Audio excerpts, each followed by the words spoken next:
Hi, we are Peaceful Preparations, and we are grateful for this opportunity to present our idea and what Peaceful Preparations has to offer. I'd like to take a moment to introduce our team. I'm Haley Johnson. We've got Stephanie. I'm Stephanie Owen. I'm Curtis Angle. And I'm Nick Porter. All right. Our mission is helping communities feel peace and confidence while they learn how to face their fears by helping them learn survival skills specific to natural disasters faced by the community. Peaceful Preparation will provide customers with a sense of confidence by helping create an action plan specific to family needs.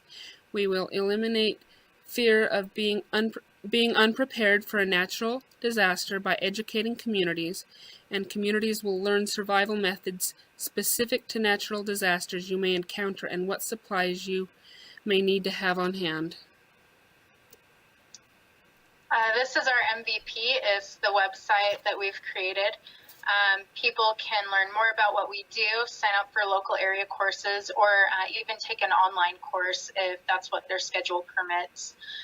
We want it just basic, user-friendly, and inviting.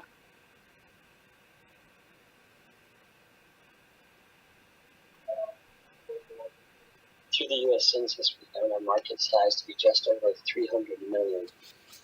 Taking that number, we were then able to determine that just over 74% of those had individual access to the internet from some location, and 7% of people have an active interest in preparedness. This gave us just over 17 million as our total available market, and after we took 5% of that as a conservative number, we were then given with our served available market of just over 800,000. The first customer segment we thought of is church groups. Being rooted in Utah, we felt church groups would have a strong interest in what we're doing. Our value propositions match many of the LDS churches' values in particular, so I feel like it's a good place to start.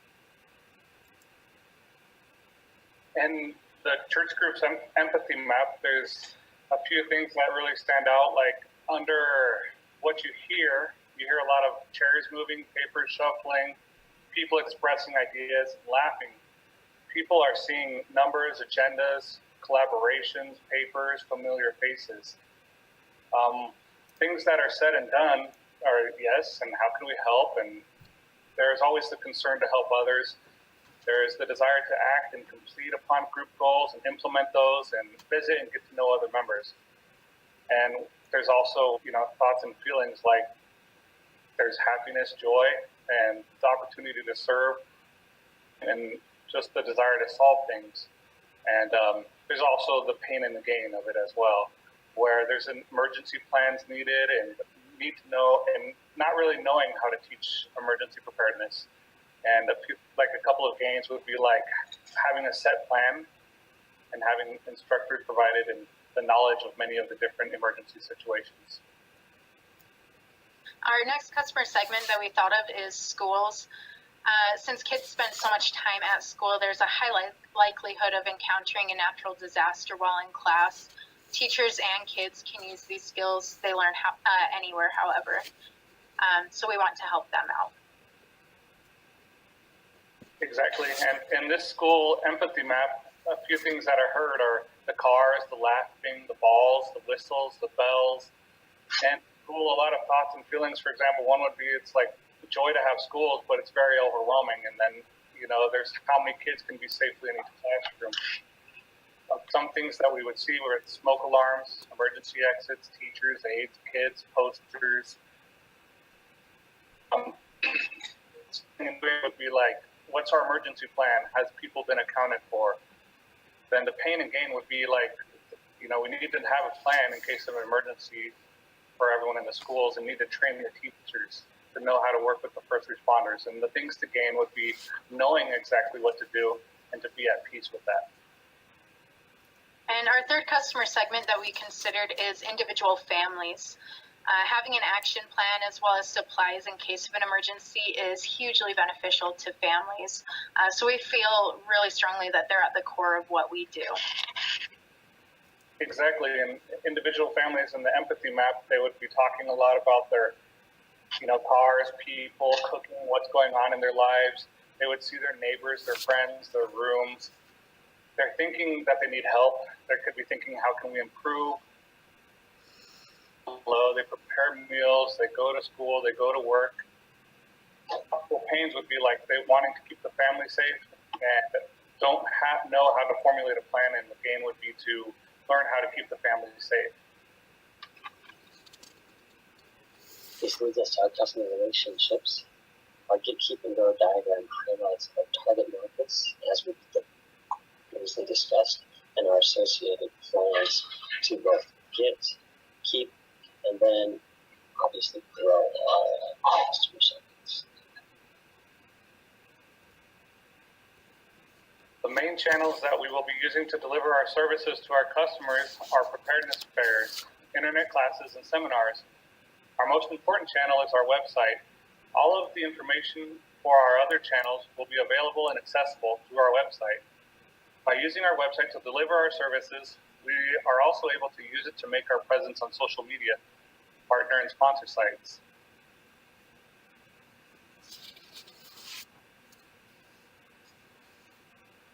And also, our channels make it possible for us to reach out to each of our customers through seminars. Schools are taught what they need to do to keep everyone in attendance safe, and they receive curriculum that they can use to teach their students in the classroom.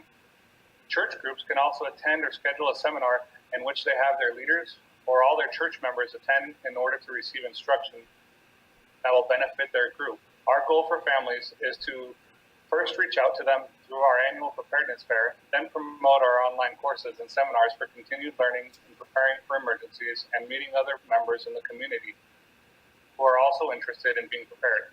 Of course, our online courses and seminar information will be available through our website. One of our strongest canvas blocks is key partners. We realized that when we were first doing our nonprofit evaluation with all of our ideas, this one really stood out in this area. We have a lot of opportunities, especially to invite food storage and emergency preparedness companies to come share usable knowledge while potentially increasing their sales. As far as key suppliers, American Red Cross is a fantastic option. It's a name that people trust. And there are several other organizations, state and federal, and other nonprofits that we could form connections with as well to be mutually beneficial. Peaceful Preparation's key resources for physical include our office space and a website. Currently, we're working with Davis and Salt Lake County. Our human resources will include our instructors to be able to teach the courses. Intellectual, these include partnerships like the American Red Cross we mentioned before and the U.S. government.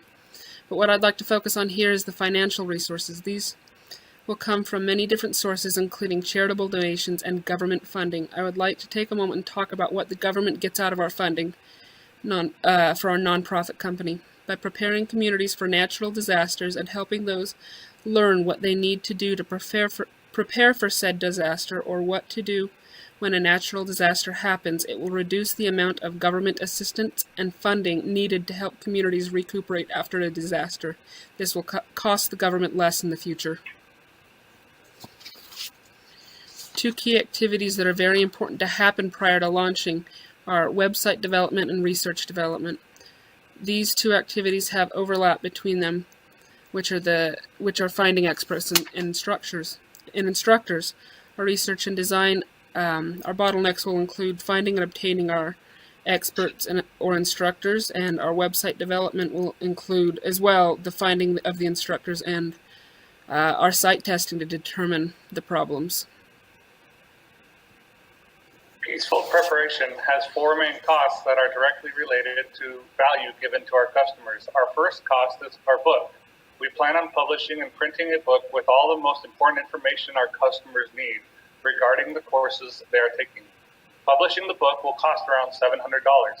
Online courses are one of our largest costs at approximately $7,000 per course that we create. Instructors come in next at $25 an hour and are essential to our organization. Lastly, our annual preparedness fair will cost us around $5,000. Our revenue sources are pretty directly tied to our previously stated costs. One exception is the additional revenue source of governmental funding.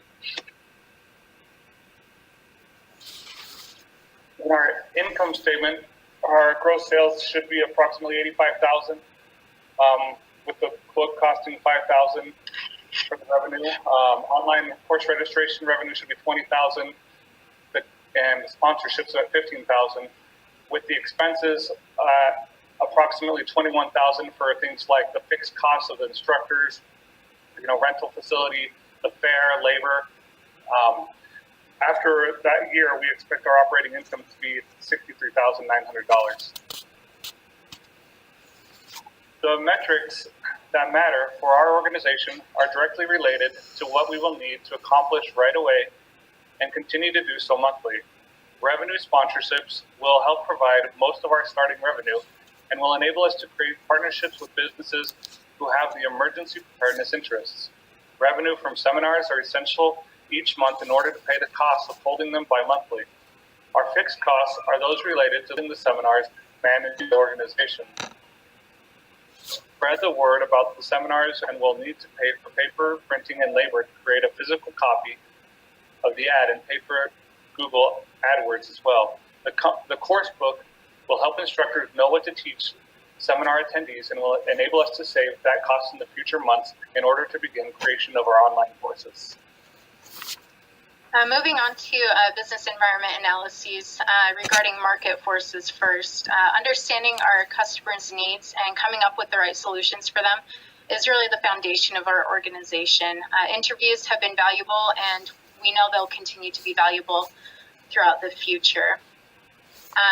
Next, with industry forces, one thing that we noticed in our research is that online sources that are currently available for free are a huge threat. It's the fastest and easiest way people are currently getting emergency preparedness information. So we need to work hard to offer enough value to stay relevant to them and to be a place that people go. Next is key trends. Unfortunately, the whole world has experienced a dramatic increase in natural disasters over the recent years, and I'm sure that we've all noticed that. We see it every day on the news almost. The response to this has been an increased demand for emergency preparedness knowledge in most regions. We hope to answer this need and make a real difference in people's lives.